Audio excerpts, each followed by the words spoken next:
statistics. Okay, so let's see. Everyone got it right. Everyone got it right. Yeah. So the last two questions were sort of like trick questions because there's more than one answer. Yes, I haven't noticed the multiple answers there. Yeah, um, Oh, yeah. Okay. UP. it's Bantay written di ay here. partial lang, sir. Oh. So each of them, each question is 1 point, and then if you miss a couple of the multiple answers, it gives you like a fraction. So yeah, um, Kana siya. I think I should need to highlight this in red because it also happens with my undergraduates. But everyone got the multiple answer here, so that's good. Sige. So this is just a seat work. You can actually go back and get in the full points if you want to. I just use this to like break the monotony of the lectures. So yeah, land use. We're talking about land use here. So urban and regional planning. Then the only difference between site planning and regional planning is scale, how big your project is. And then what is the goal of having a balance between open space, circulation, and the built environment? I think I can just call this a built environment. Is really for a sustainable and resilient community. And then, of course, why is CLUP is difficult? You need to have a collaboration between different experts, not just architects and engineers, but also people who represent the public. You need to have like what do you call this? Social activists, I guess, or like social experts, barangay representatives, barangay leaders.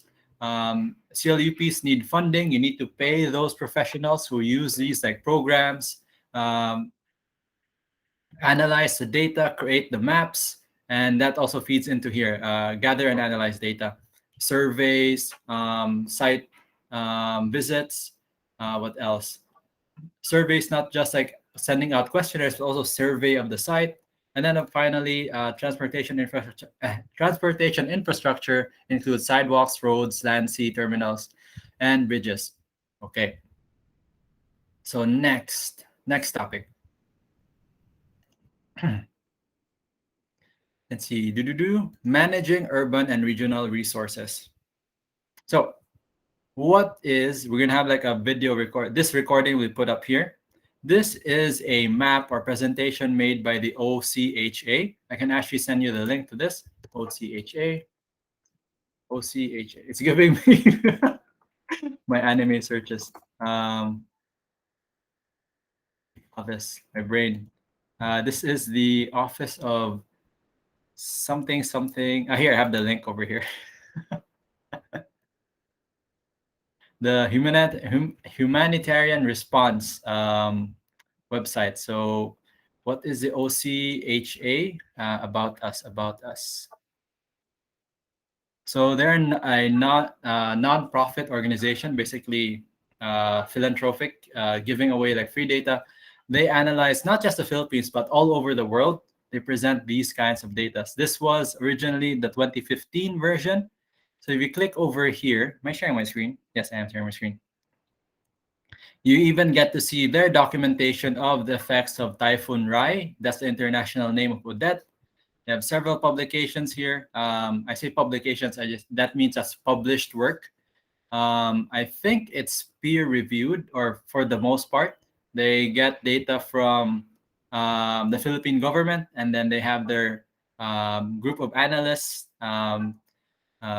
designers to present and like create these maps, and then they have like they continuously update it. So let's see here.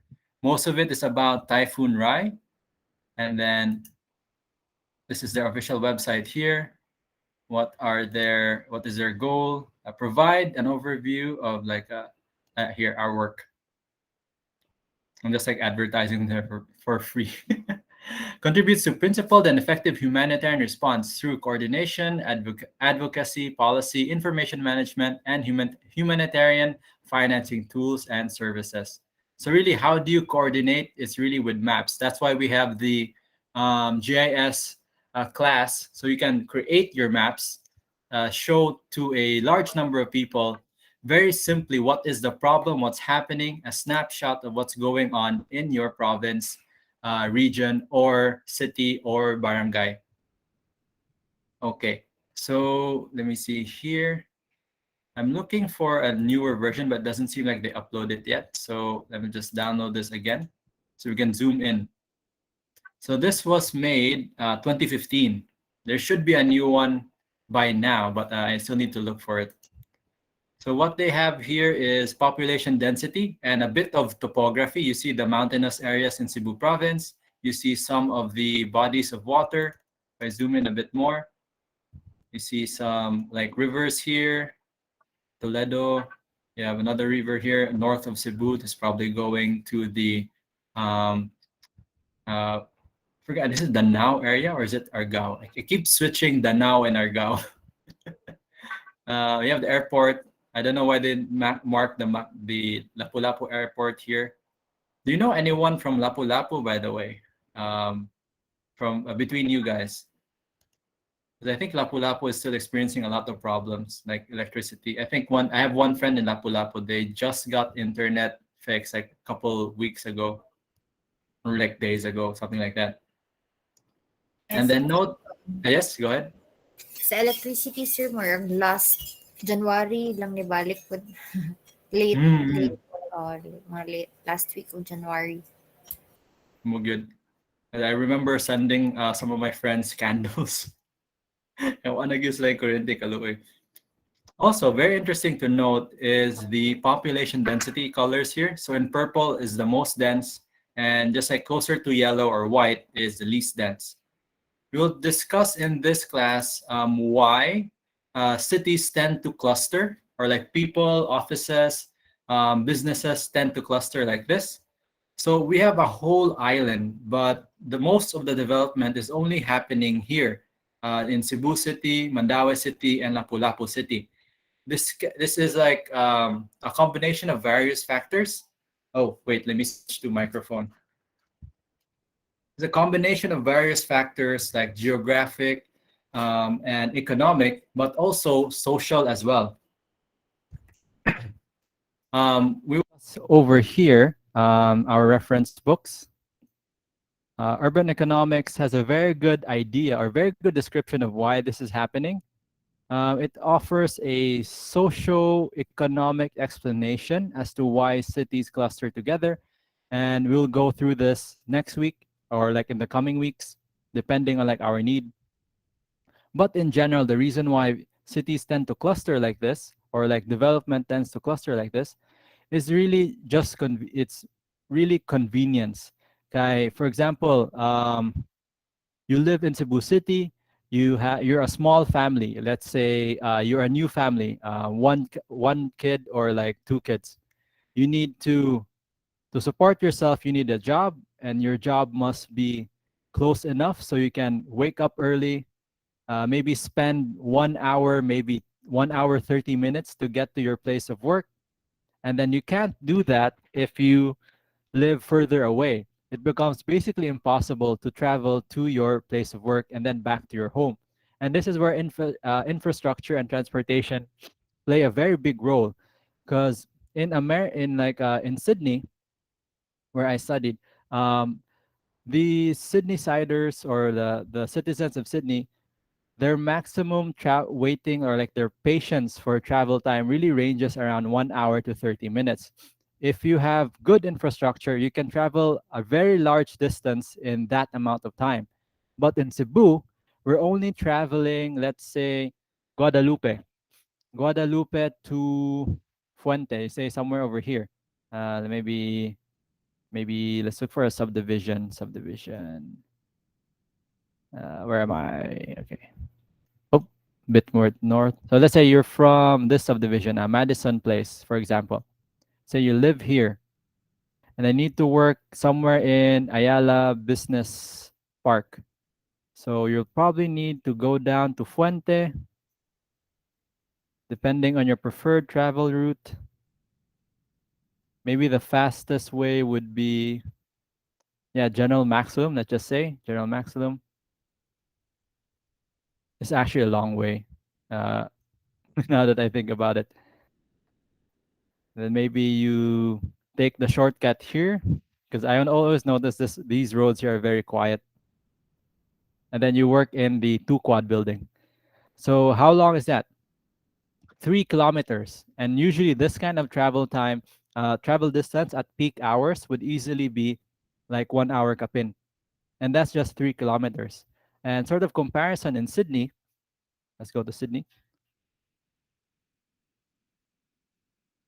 Sorry. And I know it's a bit unfair to compare a very developed city like Sydney and a developing city like Cebu, but the travel distance from my school and my eventual place of work was also the travel time was also 1 hour, but the distance is very much higher. So let's say I lived in, uh, let's say their equivalent of a barangay roads over here, somewhere, where was it? Oh yeah, Concord actually. It was here. I live somewhere over here. hmm Let's measure distance, and I walk to the train station over here. Take the train, go to Edgecliff, all the way over here. Where is that? So I'm like over. I'll just like skip because there's a lot. That's about 14 kilometers. So I live over here, then work all the way over here. About 14 kilometers distance, and the travel time is still 1 hour. So that's, let's say, 4 times the distance, 3 times the distance. 3 times 3 is 9, 3 times 4 is 12, 3 times 5. That's 5 times the distance. So this is the impact of good infrastructure. So if you can imagine, let's clear this distance. Let's say if I still live in this area and I can only go 3 kilometers, that's 400. Let's see, a bit more, something like that. So that's basically the travel distance if it was like Cebu level transportation infrastructure. So yeah, this is why um, cities or like developed areas tend to cluster together, because in Cebu City specifically, the infrastructure isn't very good. So the travel distance is very limited. And this causes a lot of problems. We have to like densify, we have to cramp up. And then this is why new developments in infrastructure is very much needed. Because if we look at the map, let's go back to Cebu City. That's why I'm pro rail system, sir. Hopefully, madayon diri sa Hopefully, Cebu. hopefully makabot na ang tag rail system. Our next question is, where do we put it? Yes. I think Mm. ang JICA study is along Bacalso. Mm-mm. Yes, speaking of the JICA study, I also have that document. So yeah, maybe N Bacal, so I'll just show it on the map for the purpose of the one student who's not here. Joseph is from Leyte, so he will not be familiar with the uh, map. Sakto ba ni N Bacal? So it's a, yeah, N Bacalso Drive. So somewhere around here, and it should connect north and south of Cebu City, because that's the only way. We can't do east west because we have the mountains. So yeah, a lot of proposals as well, like from my professors and the people who taught me in San Carlos, the members of the Philippine Environmental Planners Association, or like Philippine Environmental Planner, what's the name? Philippine Institute of Environmental Planners. They also support this idea of like expanding Cebu province. So it will be connecting Cebu City, Mandaue City, similar to the JICA plan, connecting the like 13 municipalities and cities all the way up to, let's see, Danao down to, I think Karkar it was, or Argao. Or no, Karkar. I So, think sir, there's already an unsolicited proposal. mm, I just don't know if it was approved sa NEDA. yeah, okay. If you can find that, let me know, because this is the first time I've heard about it.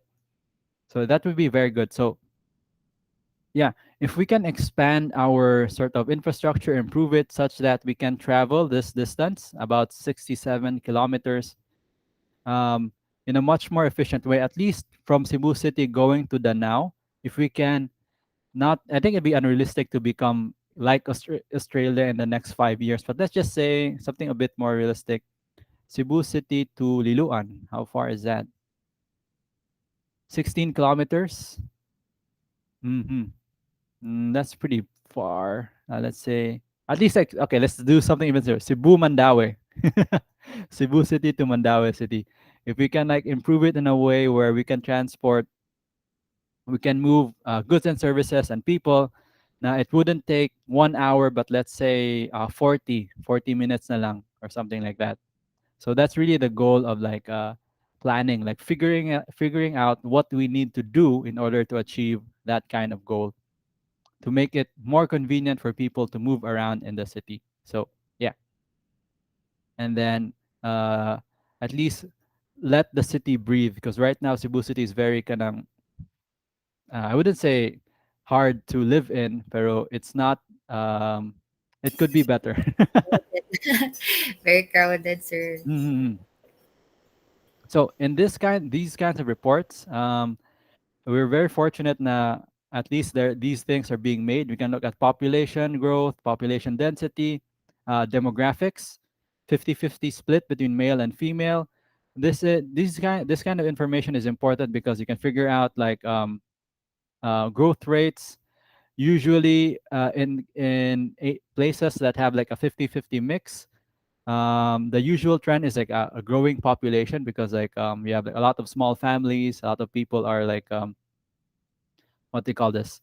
Most of our population is here in the younger range. Like let's see here, the highest is 15 to 19 and 0 to 4, like very young population. So there's like a lot of room to grow, and they usually do grow. Urban and rural split in at least like the entire region, region 7, Central Visayas. Let's see here, 44% urban, 56% rural.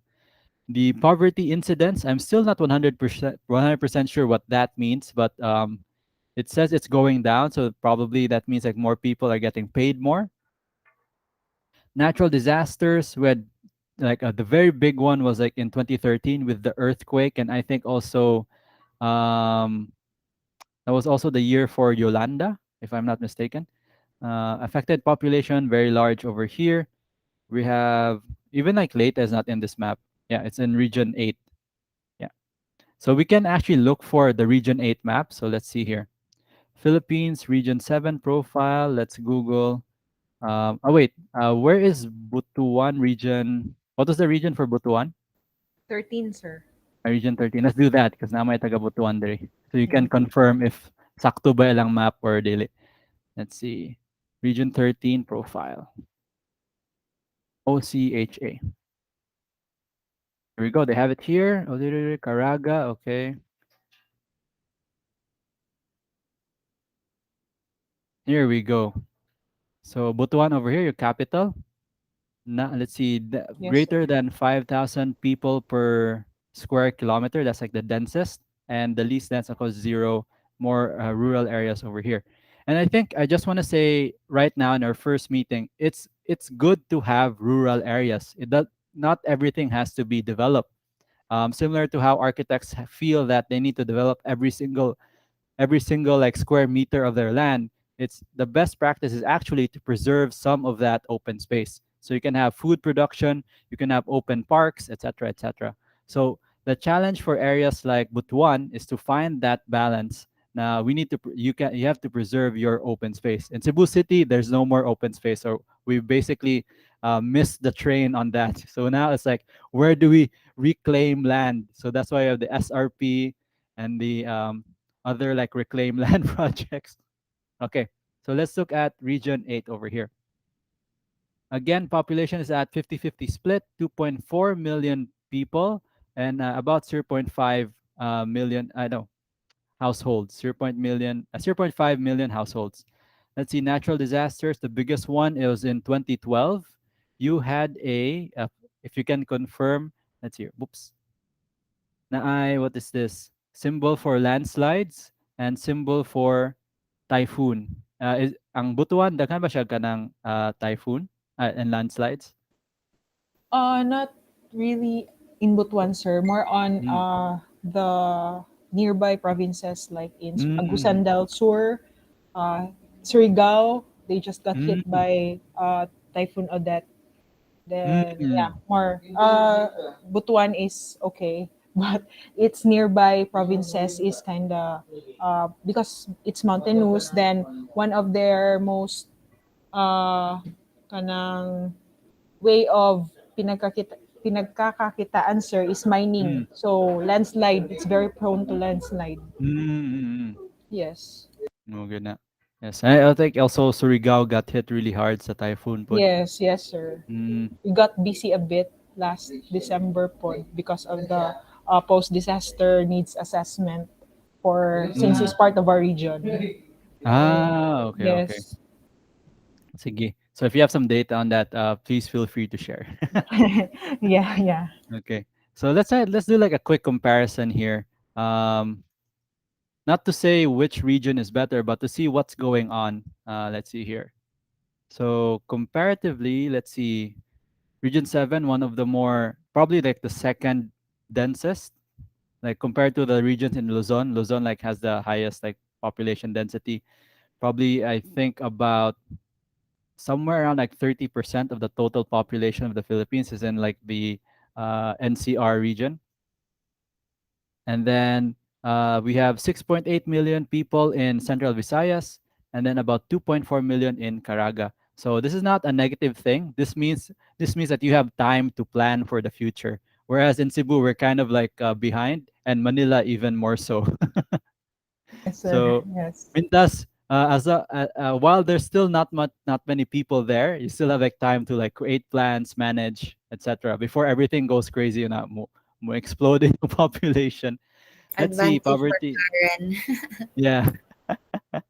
Let's see, poverty incidence is again down. So I think that's a good thing. Like generally in the Philippines, poverty incidence is down. My question is, how do they measure this? I still don't understand what that completely what poverty incidence is. Let's see. Again, we're also very prone to natural disasters. In region 8, no, sorry, region 13, it's 2012, ilang big year for disasters. Sa Cebu, not so much, just like one big blip here in 2013. Sa Butuan, I think it's like this, not Butuan itself, but this region, region 13 has like a lot more natural disasters. Probably because they're on the eastern side of the Philippines, more exposed to like typhoons and strong winds, etc. Compared to region 7, it's protected by Leyte, Leyte and Negros Occidental to what do you call this? Yeah, Negros Occidental in the west. So it's in the center of the country. It's like more or less safe from natural disasters. Nutrition, we're not going to focus on this too much. It's more like what do you call this? Not not the priority, but still important. Let's see. 30%, 37% stunting. Food security is 70% in households. Pretty much the same as region Central Visayas actually. So 37 stunting, 78% households. So just a little bit more. Water for washing. They don't have data on water for drinking, but let's see, 80% of households have access to toilets. Here is 75% have access to toilets. Probably because of how crowded everything is. They have to share toilets. So Region 13 is doing better in that water for wash situation. Health personnel, we have, let's see, I'll just focus on the health stations over here. Let me zoom in. Let me zoom in a bit. As this is as of 2015, if I'm not mistaken. Yeah, December 2015. Health stations 1,106. Here is 1,600. So just a little bit close. So yeah, pretty much more or less the same situation. The only main difference is the uh, population size. Labor over here for region 7, 66% is, let me zoom in a bit more, 66% labor force participation, 19% underemployment rate, and 95% employment rate. So the 66 that's participating in the labor force, 95% of them are employed and 19 is not employed. But the next question there is, for how long will they be employed? Or is this like their first job, their second job, their third job, or like how secure is their employment? In Region 13, they have 65% labor force participation, just like 1% off, 96% employment rate with a higher like 22% underemployment rate. So yeah, it's how they like number these, because like 22 plus 96, definitely not 100%. They have like a different definition for this in the labor sector. Highest sectors for labor is 35% agriculture, 12% industry, and then 25% services. So agriculture and services are the main sort of employment sectors. And then it's also the same in the Visayas, only at a bit larger number, 26 and 35. This is 26 and 26. Most of the people working are males. So this is more like useful for sociological research and maybe even like cultural research. Like in our country, more people, more males are working, and more wives are like staying at home because like to raise the kids, etc. That's our like Philippine culture. Let's see, education, 91% literacy rate. That's even higher than Region 7 at 87% literacy rate. 2,936 primary schools, while in Region 13, there's 2,195. About, it's funny over here. We have more schools in Region 7, but our literacy rate is lower. There's less schools in Region 13, but the literacy rate is higher, probably because they have better teachers over there. And then for the architecture students, looking at, I think this also applies to engineering background as well. The quality of the shelters. So only 29% in Region 13 have strong walls and strong roof, meaning resilient to like strong winds, typhoons, etc. And let's see here, a bunch of them are, majority are over here. Let's see, that's 29. Okay, majority is strong walls, strong roof. And the next highest is light walls and strong roof. So seems like a lot of houses have very good roofing in Region 13. And then in Region 7, 52%. So the houses are a bit stronger in Region 7, with the next highest number at 31%. Seems like a lot of people really prioritize their roofs over their walls. So 31% light walls, strong roofs. So this is how you read the graph. Housing tenure, or basically housing ownership, 86% are owned or being amortized. And then that's good. So mostly people own or like currently paying for their housing. So that's good news, I think. Yes. Okay. So this is really what we mean by the practice of urban and regional planning, looking at trends and then proposing solutions to either maintain a trend or fix a problem. So planning is a technical and political process concerned with the development and design of land use and the built environment. So for our class over here, we have another definition, a simpler definition. Planning is an ongoing collaborative process of urban and regional resource management. So we're just managing resources. So ongoing, meaning it's continuous. We don't stop. We keep updating. We keep working. Um, it's probably one of those careers where you get paid to do a lot of work, but not a lot of pay. Especially if you're working in the government sector. Collaborative, you need not just engineers and architects, but also so maybe some representatives like barangay representatives, representatives like culture, maybe even if you're gonna design the next hospital or locate the next hospital, you need to work with medical professionals. And depending on the different projects, you have to cooperate with different professionals. And then it's a process. You have to follow a series of steps. Hopefully every step is like followed properly, and then you can create a good project. And then over here in this like red table, now that we have defined planning, let's define like what is the technical description, or what qualifies as urban in the Philippines and the US and Australia. So like for comparison, In the Philippines, based on the PSA definition, if a barangay has a population of 5,000 or more, that is classified as urban. Or also, if a barangay has at least one establishment with a minimum of 100 employees, that is also urban. And also, if a barangay has five or more establishments with a minimum of 10 employees, so basically 5 times 10, that's 50 employees, and five or more facilities. I'm not sure what they mean by facilities. Maybe like service areas or like small stores within a 2 kilometer radius from a barangay hall. So the thing that really dictates what when a place is called urban is really population size. Similar to what we discussed earlier this afternoon, that to become a city, you need to have a certain population size. You need to have a certain number of businesses. So we're talking about population and like economics. In the US, just for like to satisfy my curiosity, I wanted to look at the different definitions. So in US, they call urban areas as any areas with 50,000 people or more. So just like a big difference, that's times 10 the number of people. Um, what do you call this? Compared to the Philippines. They also have things called urban clusters. They're areas with at least 2,500 people, um, urban cluster areas with at least 2,500 people, but fewer than 50,000 people. So it's not an urban area, it's an urban cluster. So lesser than urbanized areas, they're called urban clusters, but they need to have a minimum of 2,500 people. They have other things called urban blocks. Must have a density of 1,000 people per square mile, which is about 386 people per square kilometer. And then in Australia, they have what they call an urban mesh block or UMB.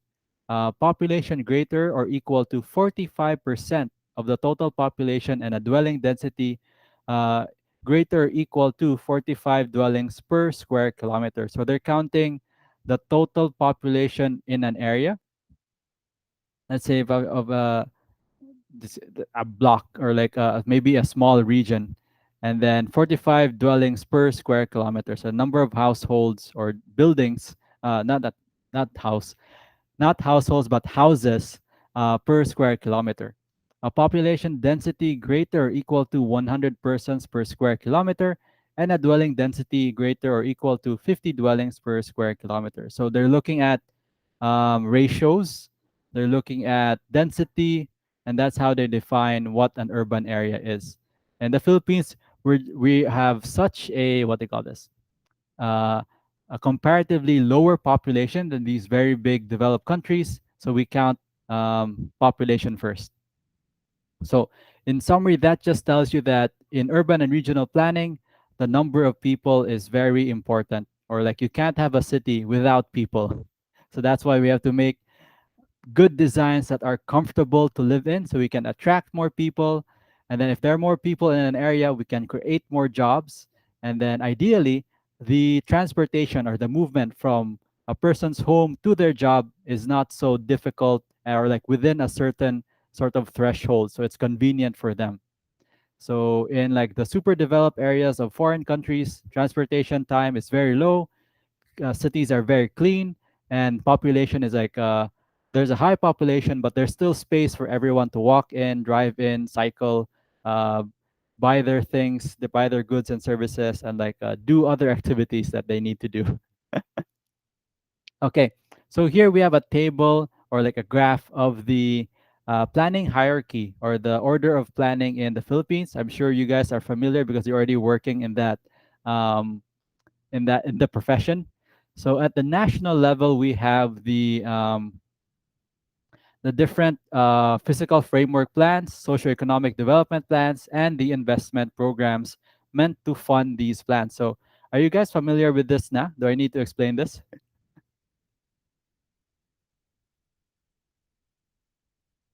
Hello? Not very well, ano pa, sir? Ah, not More. pa. Okay, okay. Because I thought you guys would know about this. Anyway, so you divide, yeah, it's divided into national, regional, and provincial and local levels. And I think the Philippine Institute of Environmental Planners is saying we need like a something in between provincial and municipal, something like a group of municipalities working together, or a metro level or something like that, because the gap is very obvious. Like looking at provincial level planning and municipal level planning, there's like so many things you need to consider. So each like sort of planning document focuses on a specific aspect of the planning process. So the physical framework in its name focuses on the physical aspects, geography, um, topology, vegetation, climate, all that stuff. The physical, the tangible, like the tangible elements on that site, on that particular project. And then the socioeconomic development plans focus on the intangible, the things that we can't see but we can experience. So, um, how is the behavior in that area, the number of people working in that area, growth rates, job rates, employment rates? Those are the things that socioeconomic development plans discuss. And then, of course, the investment programs handle like how are we going to fund our various projects at the different levels. So we have different plans and programs, different agencies. This is for me the most challenging thing about planning in the Philippines, because there's so many agencies, and then in the effort to like subdivide the work, it's become very difficult to coordinate all these different agencies. And even for me, like I came back 2019 and I tried to list down all the different agencies concerned here, and it's really difficult. But the agencies that do keep coming up are NEDA, and let's see here, the PSA, and let's see what else do I have here. Yeah, more on NEDA and PSA, HLURB, the what else? Yeah, we'll discuss that further. I can't think of the names off the top of my head. We have in Cebu several different agencies. We have the local government agencies, the barangay agencies. Just for electricity, we have VECO, and I think other parts of Cebu province also have different like electrical companies. We have for water, MCWD, and I'm sure in Region 13, there's another group of electric and water supply companies or agencies, and we need to take note of that. So knowing all these different agencies in itself is like one of the first big problems. Like remember we talked about earlier, identifying stakeholders and the site. So we know the site. We're in Region 7. We know who's here. If you're in Region 13, you know who's there, who's the agencies we need to talk to, what are the different problems, and then we can start sort of making the CLUPs, the physical framework plans, and the socioeconomic development plans. Some notes over here, planning, like some trivia, I guess. Planning as an activity has been undertaken by village leaders since 7000 BCE, although it wasn't formalized as a profession until like the 1950s or after World War II. Additional links, discussion on like short videos on what is urban planning. You can watch them over here. It's just additional learning. It's not going to be part of the quiz. And then let's see here. It's 4 o'clock. We have another quiz here. I'll give you guys like what 20 minutes maybe to go through the module again. Go through the module again and then take the quiz. So over here, I'll just show you what's inside the quiz because this is just like a seat work. There's no seat work option in Canvas, so they always call it a quiz. So again, you have 5 questions. For our class, planning is defined as the poverty incidence in Region 7 is compared to the 2010 census, how much is the population increase from the 2015 census? It's on the map. And over here, total population. This is a table of total population in Bohol, Cebu, Lapu-Lapu, Mandaue, and Negros. Sorry for the bias in Region 7. It's because it's the region I'm most familiar with. So within the city, which city in the province, Cebu province, has the highest population in 2020? So this is just like locate the thing, just like a quick check if you can read tables. And then in the Philippines, what document provides a guide for physical development of urban areas at the national, regional, and provincial scale? So just that. Just have a quick questions. And then after you take the quiz, maybe we can discuss some points that wasn't so clear, and then we can end. I think we can end here for today. Next week, we look at the modules over here. We'll be talking about the parts of a city, basically breaking down what are the different elements of your city, and then creating a city profile. So you can use, maybe we'll discuss a bit of what programs you can use. For me, if you don't know any like visual editing programs, it's very okay to use PowerPoint. We can even talk about how to make maps, or at the same time, since you're both in my MUD class, QGIS class, we can use the maps from MUD to create the maps here. And then we can even like yeah, continue discussions from QGIS to create the city profile over here. But some sample works for that are, I'll just show you next meeting day. So just take the quiz. If you have any questions, feel free to ask. And then we'll end that here for today. Stop presenting.